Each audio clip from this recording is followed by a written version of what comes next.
past couple days, I've been playing a game that can only be described as a run and gun, shoot 'em up, blow 'em up game, and today we're going to talk about it.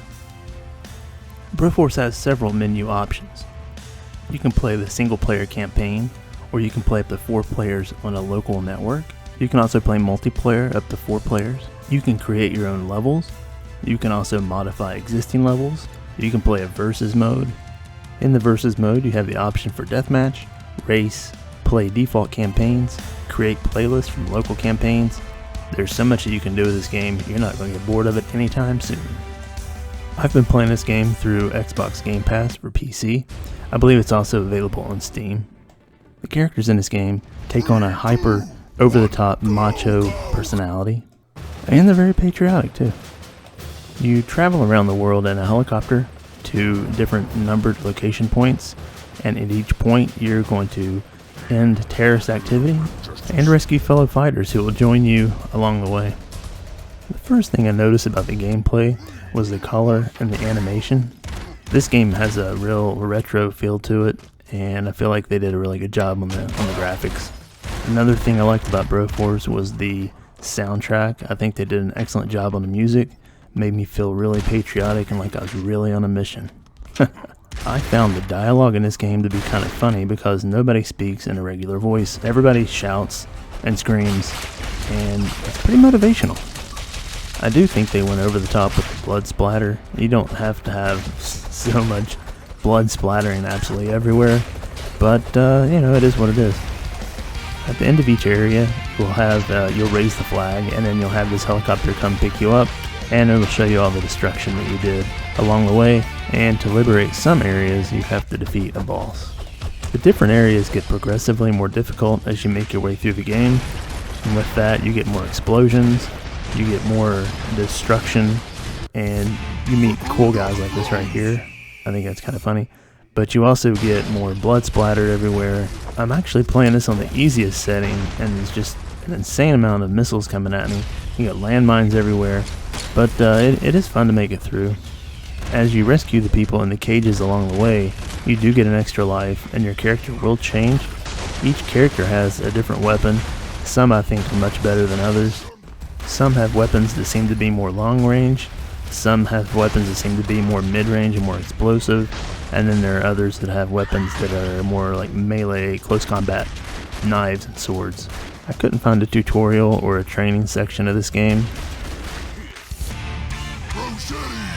so I just jumped right into a single player campaign, and it was a little tricky for me because I haven't played computer games in quite a while, so it was a little bit of an adjustment trying to figure out the buttons and coordinating them all. But anyway, after a little bit of practice, it's pretty easy.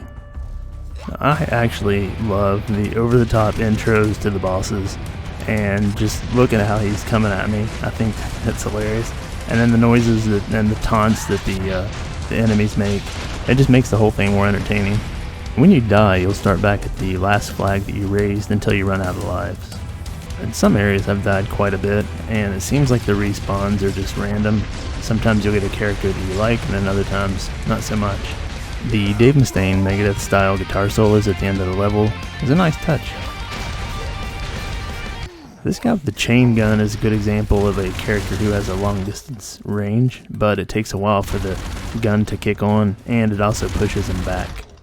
Meet Bronan the Brobrarian. Bronan the Brobrarian! Cool name, horrible weapon. He's an example of a close range weapon. You have to be right on top of somebody if you want to take him out. This guy's probably one of my favorite characters to play. I don't remember his name, but he carries explosives, and the explosives that he throws will not harm you, but if you blow something else up, obviously it will. When you're near the enemy and you throw an explosive, it looks like they run away with it in their hands, but he also has a special ability, and you can see those 3 turkeys there by his profile. He'll throw a turkey down, and it's actually got a bomb in it, so everybody will gather around the turkey and eat it, then it'll blow up. That's probably one of my favorite special abilities. So here it was time to go online and try to find a multiplayer game that I could join. And this is fairly late at night, so you're not going to find many multiplayer games. And the ones you do find, most of them are password protected. If you do want to find a game to join, your best bet is to log on during the daytime. You're going to have 2 to 3 times the games listed, and there'll be several without password protection that you could potentially join. The easiest way to get a multiplayer online game is to go ahead and host a game. If you have people you expect to join your game, you can go ahead and include a password, but if you just want random people to join your game, don't put a password in, and you'll get a multiplayer game in no time.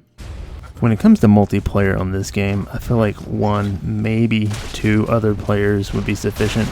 That way you don't get overcrowding, it's easy to see what you're doing.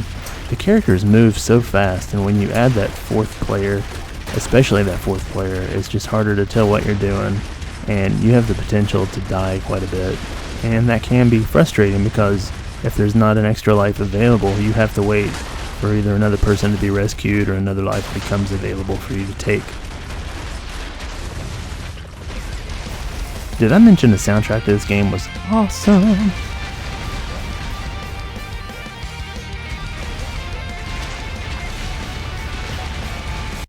One thing I noticed with 4-player multiplayer on this game is that with all the explosions and the gunfire, you can have the ground disappear out from under you and you can die, or you can also have multiple buildings collapse and then something fall on you or explode on you and kill you that way as well. To wrap this up, I wanted to show you the versus mode, the deathmatch. I've looked all over this game and I don't think you can play it online. It may just be local players. So I joined as player 1 and in player 2 was nobody, just to show you the maps. They give you 5 random characters from the game to pick from, and Bro and Black would be an excellent selection, but I went with Bro Dread. 3, 2, 1. Each player starts out in a cage on a random map. The map will be filled with obstacles and lots of explosives, as well as sometimes enemies. As the deathmatch progresses, the map slowly disintegrates to a bottom level, and as the camera moves down, you're given plenty of new items to destroy and fresh new barrels to explode. I really like the design of some of these deathmatch levels, like this one with the spinning saw blades in the middle. If you shoot those saw blades, they go flying off and they'll chop up anything in their way. The other option available in versus mode is the race. You race your opponent through a level that you select to see who can get the furthest without dying. Overall, I really enjoyed the campaign, the single player campaign of this game. And I thought the introduction of all the new characters was pretty good. I'd enjoy that, it was very entertaining. The game does seem to run very smooth, and the controls are very easy once you get used to using the keyboard again. I also enjoyed the multiplayer campaign online, but remember, once you hit that 4-player mark, things get kind of crazy, making it sometimes difficult to see what you're doing, and you die a lot, and it kind of gets frustrating. Well, what it is, I think they did a really good job on this game. I don't see myself playing it a whole lot, but it is cool to play every once in a while. I don't think I would pay full price for it. I would possibly pay for it if there was a deep discount, or I just play it on Xbox Game Pass for free. It is available right now. Well guys, this wraps it up from the OK Gaming headquarters, and as always, thank you very much for watching, and I will see you next time.